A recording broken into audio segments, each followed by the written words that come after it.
S'il y a bien un pilote dont les performances sont à suivre en 2023, c'est certainement Pierre Gasly. Arrivé chez Alpine pour former un duo 100% français avec Esteban Ocon, Gasly s'est enfin émancipé du groupe Red Bull, avec qui il évoluait depuis près de 10 ans. Il est devenu indépendant en quelque sorte, comme un étudiant qui quitte la maison familiale pour prendre son premier appart. Alors cette vidéo n'était pas du tout prévue à la base, mais en lisant vos commentaires sur ma vidéo publiée hier sur l'Académie Red Bull, je me suis rendu compte que le cas de Gasly divise. Grâce à son parcours pour le moins semé d'embûches, Gasly est très soutenu dans la communauté francophone. Et vivant personnellement à l'étranger, j'ai la sensation que c'est également le cas à l'international. Après tout, sa trajectoire est assez inspirante, et ses performances chez AlphaTauri lui ont donné énormément de crédit. Pourtant en 2022, Pierre Gasly a peut-être connu sa pire saison depuis son arrivée en Formule 1. Il a surtout été la victime collatérale d'une monoplace mal née, très en dessous des attentes, peut-être la moins fiable du plateau. D'un point de vue personnel aussi, ce n'était pas sa meilleure saison. Le duel avec Tsunoda était plus serré, et il a commis quelques erreurs auxquelles il ne nous avait pas habitués ces dernières saisons. Pour toutes ces raisons, Gasly arrive chez Alpine avec moins de hype qu'il aurait pu avoir à la fin de la saison 2021, et il y a sans doute plus d'incertitudes pour les deux parties. Gasly sera donc l'un des pilotes que je suivrai avec le plus d'attention cette année, et j'ai identifié 3 défis qu'il devra relever en 2023 pour réaliser une bonne saison et assurer son avenir en Formule 1. Le premier défi à relever pour Pierre Gasly est lié aux pénalités qu'il a récoltées en 2022. C'est quelque chose de largement sous-estimé, mais la situation dans laquelle il se trouve pourrait avoir des conséquences désastreuses pour son écurie, mais surtout pour lui-même. Pour rouler en Formule 1, vous devez obligatoirement posséder une super licence. Pour vulgariser, la super licence est un permis à points, comme celui que vous possédez peut-être, sauf qu'il vous permet de conduire des véhicules un peu différents de votre voiture. Pour décrocher votre super licence, vous devez obtenir des bons résultats dans des catégories automobiles reconnues par la FIA, comme la F2, l'IndyCar, le DTM, etc. Une fois les résultats suffisants obtenus, la FIA vous délivre votre super licence avec 12 points. Si vous commettez une infraction au règlement, vous pouvez perdre des points sur votre super licence. C'est vraiment la même chose que le code de la route, sauf que là il roule sur des circuits à plus de 300 km/h. Depuis le Grand Prix du Mexique, Pierre Gasly se trouve dans une situation très compliquée. Il n'a plus que 2 points sur sa super licence, et s'il venait à tomber à 0, il recevrait une suspension d'une course. Gasly a accumulé 10 points de pénalité sur la saison 2022 pour différentes raisons. 2 collisions avec Lance Stroll à Barcelone et au Mexique, une autre avec Vettel en Autriche, ou encore non-respect des limites de piste sur ce même circuit. Mais certains points de pénalité ont été jugés comme très sévères par l'ensemble des pilotes. Par exemple, il perd 2 points au Grand Prix des États-Unis pour ne pas avoir respecté la distance avec la voiture devant lui sous régime de voiture de sécurité. Ça ne se joue pas à grand chose. Mais le pire, c'est au Japon, pénalisé pour excès de vitesse ou drapeau rouge alors qu'il y avait une dépanneuse en piste. Ça a créé une énorme polémique. Je vous renvoie à ma vidéo de l'époque si vous souhaitez comprendre ce qu'il s'est passé exactement. Les points de pénalité sur la super licence sont retirés 1 an après leur attribution. Pierre Gasly aura donc 10 points de pénalité jusqu'au 22 mai prochain, ce qui correspond à la date du Grand Prix d'Imola. Il devra donc participer à 7 Grands Prix sans recevoir de points de pénalité, et ce n'est vraiment pas l'idéal. Se retrouver dans ces situations dans une écurie qu'il ne connaît pas, dans une monoplace qu'il ne maîtrise pas encore, ce n'est pas simple. Un pilote qui découvre son véhicule est sans doute plus susceptible de partir à la faute, c'est un vrai défi pour n'importe qui. En fait, il va rouler avec une épée de Damoclès au-dessus de la tête, et ça peut avoir une influence sur sa façon de conduire. Il roulera peut-être plus prudemment, et pourrait prendre moins de risques dans des situations difficiles qu'il négocierait bien mieux dans des conditions normales.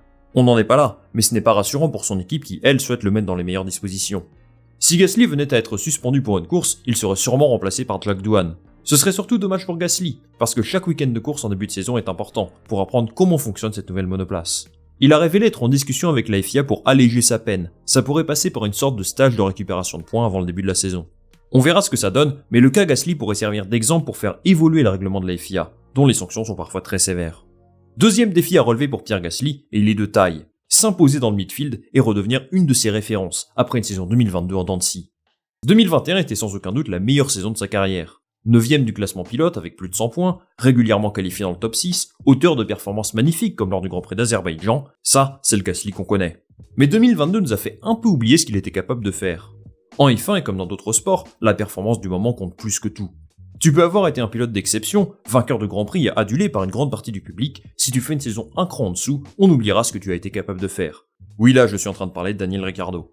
Fort heureusement, j'ai la sensation que le crédit de Gasly est resté intact pour une grande partie des observateurs, notamment grâce à 2 saisons et demie avec Toro Rosso AlphaTauri plus que réussie. La chute du niveau de sa monoplace est étroitement liée à sa propre chute au classement pilote. Cette saison, les objectifs pour lui sont élevés. Son patron Laurent Rossi souhaite qu'il devienne un leader technique, justifiant ce statut par ses années passées dans le midfield de chez AlphaTauri. Alpine espère passer un cap cette saison, c'est-à-dire se rapprocher des meilleures écuries que sont Mercedes, Ferrari et Red Bull. Vu l'avance qu'ils ont, je pense que ce sera difficile dès cette année. Mais Rossi espère que Gasly leur permettra de s'améliorer d'un point de vue technique. Sincèrement, je pense que l'apport d'un pilote dans le développement technique est parfois surestimé. Les ingénieurs ont une influence tellement plus importante à ce niveau-là. Mais là où Rossi a raison, c'est que le retour technique de Gasly peut permettre à Alpine de développer une monoplace en harmonie avec ses qualités. Ce sera crucial pour redevenir une référence du midfield. Pour accomplir cet objectif, il devra faire face à 2 obstacles de taille. D'abord, il fera équipe avec Esteban Ocon, qui est un coéquipier sans doute plus fort que Tsunoda. J'ai déjà réalisé une vidéo sur leur cas, donc je ne vais pas trop entrer dans le détail, mais je vous expliquais que leur confrontation sera l'un des duels les plus intéressants à suivre. Ocon à mes yeux est une vraie référence du midfield, et Gasly aura fort à faire pour prendre le dessus sur lui, dans une écurie qu'il connaît par cœur. J'espère qu'on assistera à un combat aussi serré qu'avec Alonso. Si c'est le cas, ça promet du spectacle. Une chose est sûre, son duel avec Ocon va définir l'image qu'il véhicule et dessiner son futur. Ensuite, il devra faire face à pléthore d'écuries ambitieuses, qui souhaitent rejoindre Alpine au haut du midfield. Parmi elles McLaren, Aston Martin, Alfa Romeo et même pourquoi pas les écuries de bas de tableau. Ce que j'attends de Gasly, c'est qu'il devienne l'équivalent d'un Lando Norris pour son écurie, pas un Daniel Ricciardo. Sans un Gasly au top niveau, Alpine ne pourra pas passer un cap comme il le souhaite. On passe au dernier défi pour Pierre Gasly cette saison, et il est très clair. Prouver qu'il mérite mieux qu'une écurie de milieu de tableau. Comme beaucoup de pilotes, son objectif est de devenir champion du monde, et cette saison 2023 est sans doute sa meilleure opportunité de prouver qu'il mérite d'évoluer un cran au-dessus. Pour ça, il faudra qu'Alpine développe une monoplace supérieure ou égale à celle de 2022, mais vu leur niveau cette saison-là, je pense qu'ils ont une bonne base sur laquelle construire. En 2020 et 2021, Gasly a prouvé qu'il méritait de revenir chez Red Bull. Évidemment, ça ne s'est pas fait pour tout un tas de raisons, mais il avait clairement le niveau pour avoir une deuxième chance. Aujourd'hui, cette image de Gasly meilleur des autres s'est quelque peu altérée. Lando Norris a pris sa place, et c'est logique au vu de ce qu'il est capable de faire avec McLaren. Si sa monoplace est performante, il a l'opportunité de montrer que lui aussi est un pilote en qui on peut avoir confiance pour jouer un titre. À 27 ans, il est à un vrai tournant de sa carrière. La seule expérience qu'il a eue en dehors de Toro Rosso, ce sont 6 mois désastreux chez Red Bull. À ce stade, il y a une vraie interrogation sur sa capacité à évoluer dans une autre équipe qu'AlphaTauri, où l'adversité était beaucoup moins relevée avec une équipe qui tournait autour de lui.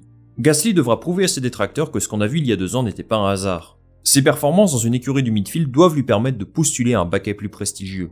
Est-ce que ce sera dans l'un des 3 top teams, ou alors est-ce qu'Alpine a les capacités de s'inviter à la table de ces 3 écuries, et Pierre Gasly pourrait donc s'inscrire dans ce projet? C'est pour cette raison que 2023 devrait être une saison passionnante, et j'ai confiance en Gasly pour réaliser des performances dignes de ses ambitions. À lui de jouer. C'est la fin de cette vidéo les amis, merci beaucoup de l'avoir regardé. Dites-moi en commentaire quelles sont vos attentes pour Pierre Gasly, et quels sont selon vous les défis qu'il devra relever. Moi je lirai ça avec attention, comme d'habitude. Si vous avez aimé cette vidéo et que vous souhaitez supporter mon travail, n'hésitez pas à liker, à partager ça autour de vous et surtout à vous abonner. Ça m'aide beaucoup pour développer la chaîne. On se retrouve très vite pour une nouvelle vidéo. Bon week-end et à la prochaine.